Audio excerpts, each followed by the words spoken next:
Fala pessoal, tudo bem com vocês? Meu nome é Francisco de Assis Júnior, sou cirurgião dentista e também sou estudante de medicina. E o que eu quero falar com vocês hoje é sobre a síndrome da apneia e hipopneia obstrutiva do sono. O nome é grande, né? Estranho, mas o que é essa síndrome? É quando literalmente o paciente tem momentos de apneia, ou seja, momentos sem trocas gasosas, momentos sem respirar durante o seu sono. Isso pode comprometer diversas áreas da sua saúde, do seu sistema endocrinológico, da questão de metabolismo, de emagrecimento, de qualidade de vida, de neurotransmissores. Então, eu achei importante falar sobre a síndrome da apneia obstrutiva do sono, porque ela é tratada por diversos profissionais, entre eles o cirurgião dentista, o otorrinolaringologista, o pneumologista, o psiquiatra, o cardiologista e o médico do sono. Todos esses entram em associação para o tratamento da síndrome da apneia obstrutiva do sono, porque ela pode causar grandes consequências. Entre as consequências que ela pode causar são problemas cardiovasculares, distúrbios endocrinológicos, distúrbios metabólicos e problemas de saúde mental. Então vamos falar sobre isso, tá certo? Mas antes disso, eu vou pedir para você se inscrever no meu canal para que você não perca nenhum conteúdo a partir de hoje. Só conteúdo relevante, interessante, que você vai gostar de saber. Curte esse vídeo se você acha que é um vídeo relevante e interessante, que mais ninguém tinha falado sobre esse assunto dessa forma que eu vou falar para vocês. E agora, vamos às informações. Então, gente, a síndrome da apneia e da hipopneia obstrutiva do sono, ela acontece em até 35% da população. Um estudo na cidade de São Paulo, para avaliar a incidência da síndrome da apneia e hipopneia obstrutiva do sono, avaliou que em torno de 33% da população da cidade de São Paulo possa ter a síndrome da apneia obstrutiva do sono. Ela é mais frequente em pessoas obesas, mas não significa que somente os obesos tenham a síndrome da apneia obstrutiva do sono, certo? Por que as pessoas obesas, elas são mais propensas a terem a síndrome da apneia obstrutiva do sono? O acúmulo de gordura, sobretudo na região do pescoço e da orofaringe, pode favorecer a uma flacidez muscular ou que essa gordura pese, fazendo com que os músculos diminuam o espaço de passagem do ar pelas nossas vias aéreas. Então, quando a gente aspira o ar pelo nariz, ele vai para lá para trás, que depois vai para a faringe, que é a orofaringe, passa lá por trás da nossa úvula, que é a nossa goela, né? E vai para a traqueia, onde vai chegar nos alvéolos pulmonares e vai acontecer a troca gasosa, onde vai voltar gás carbônico e vai entrar oxigênio nas nossas hemácias, que são as nossas células sanguíneas responsáveis pelas trocas gasosas, certo? Alguns sinais que esse paciente possa ter síndrome da apneia ou hipopneia obstrutiva do sono é o ronco. Então, pessoas que roncam, a gente deve investigar a síndrome da apneia obstrutiva do sono. Mas não significa que todo mundo que ronca vai ter síndrome da apneia obstrutiva do sono. Mas quem tem síndrome da apneia obstrutiva do sono, com certeza ronca, certo? Por isso que as pessoas que roncam a gente deve investigar. Quais seriam os sintomas que o paciente possa ter síndrome da apneia ou hipopneia obstrutiva do sono? São despertares frequentes durante a noite. Então, muitas vezes o paciente pode acordar assustado, com falta de ar, é uma sonolência excessiva diurna, são aqueles pacientes que dormem com facilidade até em ambientes que não deveriam estar dormindo, como por exemplo, tem casos graves que os pacientes até dirigindo chegam a cochilar, né, porque tem uma sonolência excessiva, é uma pessoa que dorme com qualquer lugar, de qualquer forma, tem muito cansaço, indisposição, déficit de atenção, dificuldade de estudar, tem também aquele ronco alto durante a noite, vários despertares noturnos, ou não atravessar estágios do sono. A gente tem 4 a 5 estágios do sono. Então a gente vai entrar na sonolência, no sono profundo, no sono não REM, que é o sono onde você não tem o movimento rápido dos olhos, e no sono REM, que é um estágio do sono onde você tem o movimento rápido dos olhos e onde normalmente você sonha. Então, se você está sonhando, é porque você está entrando no estágio REM. O problema, gente, é que o paciente da síndrome da apneia e hipopneia obstrutiva do sono, quando ele vai entrar no sono REM, que é o sono onde normalmente você tem uma diminuição do tônus muscular, onde você tem, digamos, a paralisia do sono, essa diminuição do tônus muscular favorece com que a sua via aérea fique relaxada e seja obstruída. Então, quando esse paciente está entrando nesse sono REM, essa via aérea fecha, ele fica sem ar e acaba acordando.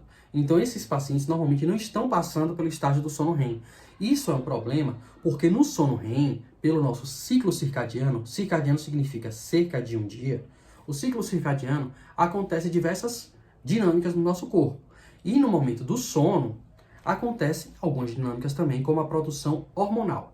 Então, durante o nosso sono REM, pode haver a produção de hormônios como GH, que é o nosso hormônio do crescimento, que é responsável por uma série de dinâmicas no nosso corpo, inclusive dinâmicas com a insulina, que é o hormônio que regula a glicose no nosso sangue, que também é relacionado com fator de crescimento semelhante à insulina, que é o IGF-1, também está relacionado com o GH. Existem outros hormônios, como a testosterona, também é produzida no sono REM. Então, pacientes que possam ter a síndrome da apneia ou hipopneia obstrutiva do sono, que não entram no sono REM, podem ter uma diminuição da sua testosterona. Então, seu apetite sexual pode estar diminuído. Esse paciente pode ter dificuldade para o anabolismo, ou seja, para a construção muscular, e pode ter maior facilidade para acúmulo de gorduras corporais, certo? Durante a noite, gente, diversas dinâmicas acontecem no nosso corpo. Então, há uma diminuição do cortisol, há uma diminuição da capacidade, da sensibilidade da insulina, por isso que a gente não deve consumir alimentos muito calóricos e gordurosos durante a noite, porque a nossa sensibilidade e a nossa capacidade da insulina diminui, né?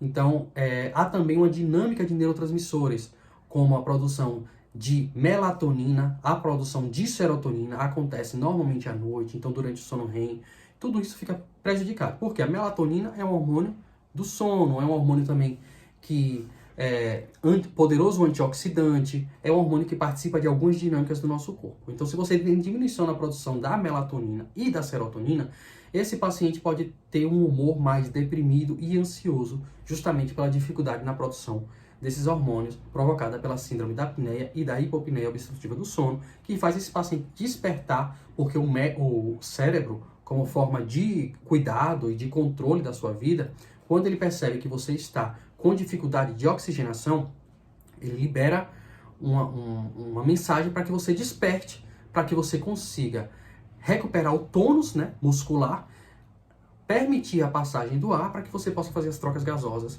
Então esse é o mecanismo de recompensa do cérebro. Além do mais, gente, essa dificuldade de trocas gasosas faz com que aumente a concentração de dióxido de carbono no seu sangue. E o dióxido de carbono, ele deixa o sangue mais ácido. Então você altera o pH sanguíneo. E quando você altera o pH sanguíneo, você prejudica uma série de dinâmicas do seu corpo, porque o nosso corpo está o tempo todo tentando buscar o equilíbrio ácido-base. Então, se os pulmões não estão conseguindo fazer o equilíbrio ácido-base, que é um dos órgãos que fazem, se eles não estão conseguindo fazer o equilíbrio ácido-base, justamente por conta dessa dificuldade ventilatória, os rins ficam sobrecarregados para realizar esse equilíbrio ácido-base. Então você também pode ter um comprometimento renal, uma sobrecarga renal, né?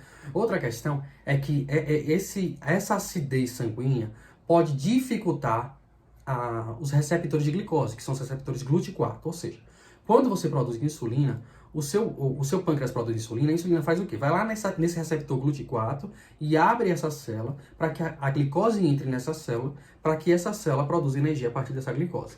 A gente tem diversas células no nosso corpo.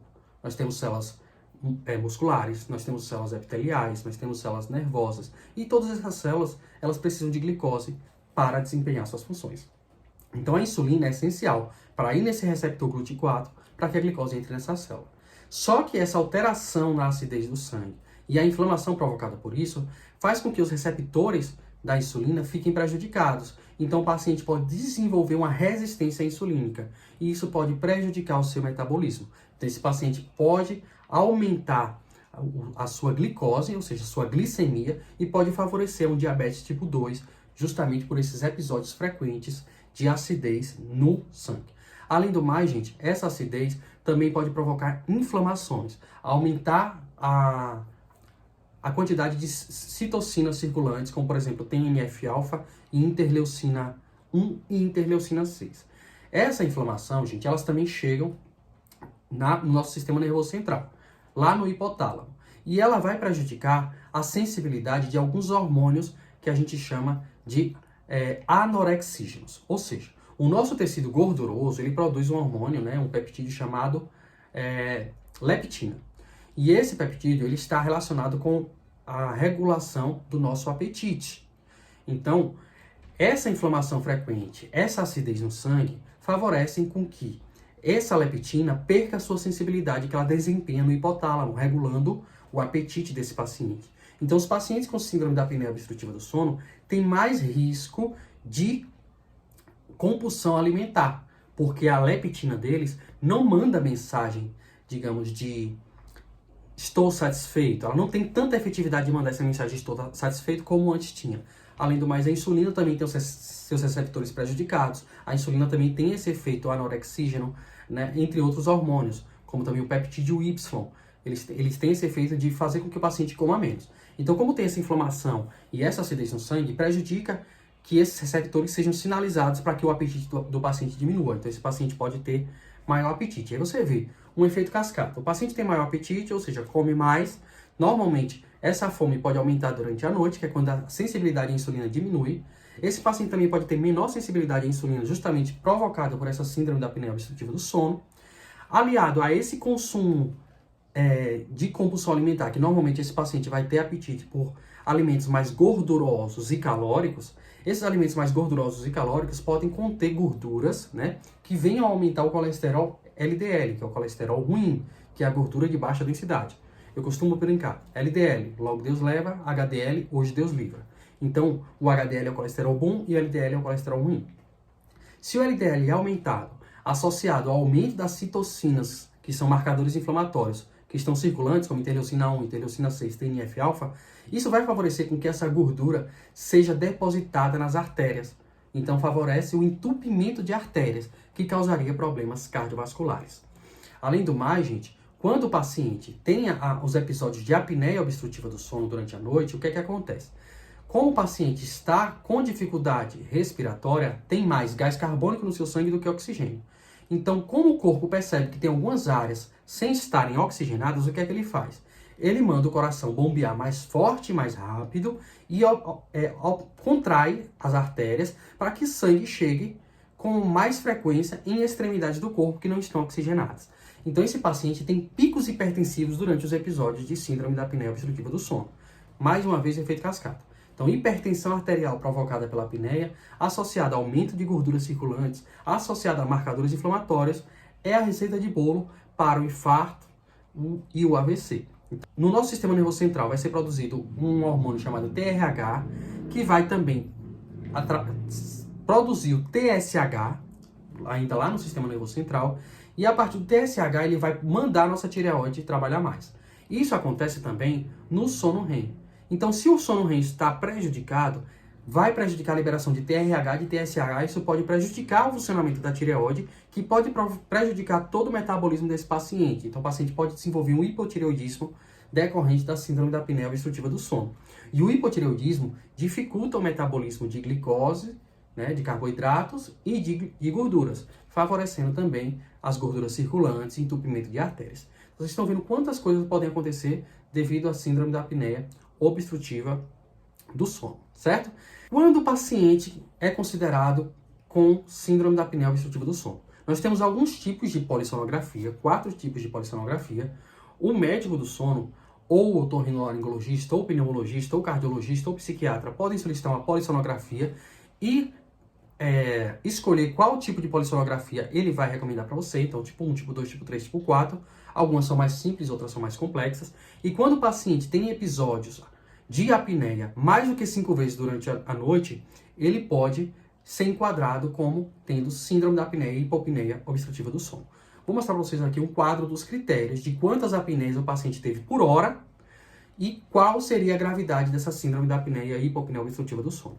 Alguns tipos de polissonografia, gente, eles vão avaliar os despertares, as ondas elétricas do seu sistema nervoso central, eles vão avaliar níveis de oxigênio do seu sangue, se você parou de respirar, batimentos cardíacos, pressão arterial. Algumas são mais simples, outras são mais complexas. Então, eles avaliam tudo isso, né, para enquadrar o paciente no diagnóstico da síndrome da apneia e da hipopneia obstrutiva do sono.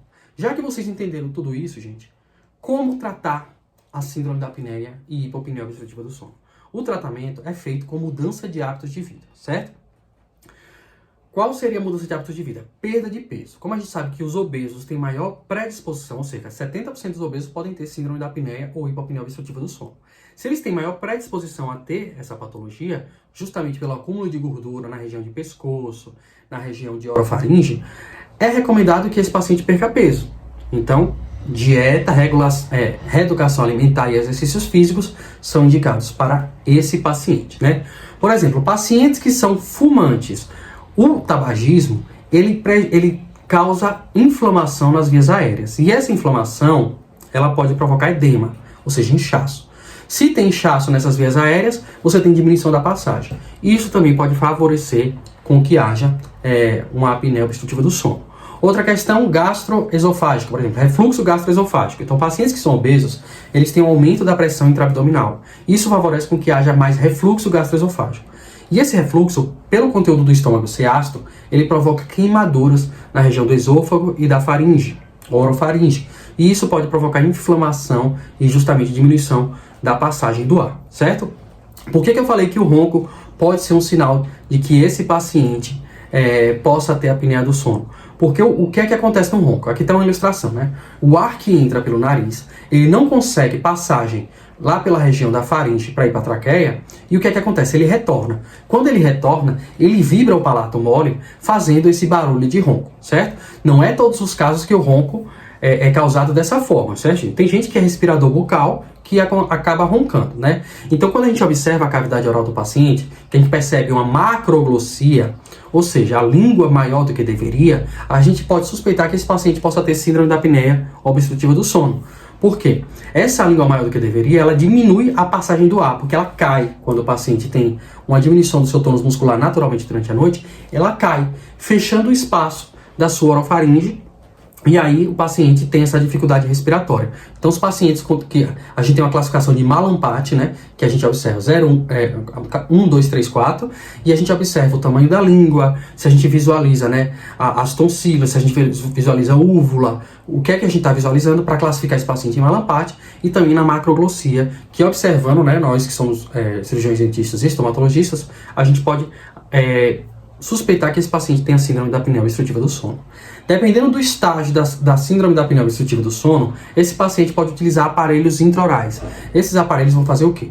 Vão dificultar essa queda da língua e vão fazer uma protusão mandibular, ou seja, vão botar a mandíbula desse paciente para frente, o que vai favorecer uma abertura das vias aéreas. Então esse paciente pode conseguir respirar melhor.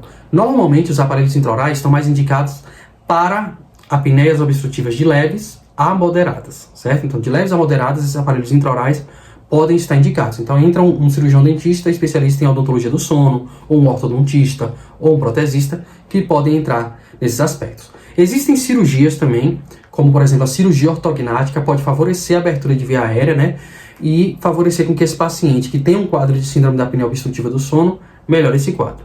Existem também, gente, outras cirurgias realizadas pelos otorrinolaringologistas, que fazem, digamos, cirurgias na região da faringe, que possam estar com áreas de fibrose, que possam estar prejudicando a passagem desse ar, mas cada caso é indicado de acordo com o seu diagnóstico, certo? E assim, o tratamento mais difundido e mais utilizado para tratamento da síndrome da apneia obstrutiva do sono é o CPAP. É uma máscara de oxigênio que joga o oxigênio, né, com uma maior pressão, de forma contínua, e esse oxigênio não deixa a via aérea obstruir, obliterar. Então, isso permite com que o paciente respire bem durante toda a noite, atravesse facilmente por todos os estágios do seu sono e diminua todas as consequências que uma síndrome da apneia e hipopneia obstrutiva do sono podem causar, como eu já falei para vocês, né? Metabólicas, endocrinológicas, cardiovasculares, de saúde mental, entre outras coisas. Então, eu fiz um vídeo mais resumido sobre a síndrome da apneia obstrutiva do sono. Se você tem mais interesse em saber sobre isso, deixa nos comentários, fala assim, doutor, faz um vídeo mais completo sobre isso, esmiuça melhor os estágios, esmiuça melhor os tratamentos, que eu foco em outras questões da síndrome da apneia e hipopneia obstrutiva do sono que eu não falei nesse vídeo, tá certo? Se gostou desse vídeo, gente, curte, compartilha com quem você acha que merece saber sobre isso, né? Se tá com maridão, tá com esposa que tá roncando, tem algum parente que ronca bastante, muito alto, que não dorme bem, você compartilha com esses pacientes para que eles possam ver esse vídeo e saberem quando buscar ajuda, porque existe tratamento, tá certo? Gente, se inscreve no meu canal para não perder mais nenhum conteúdo. Para quem precisa de consultas presenciais ou teleconsulta, eu vou deixar o WhatsApp aqui da minha auxiliar, que vocês podem falar com ela e combinar tudo. E até a próxima.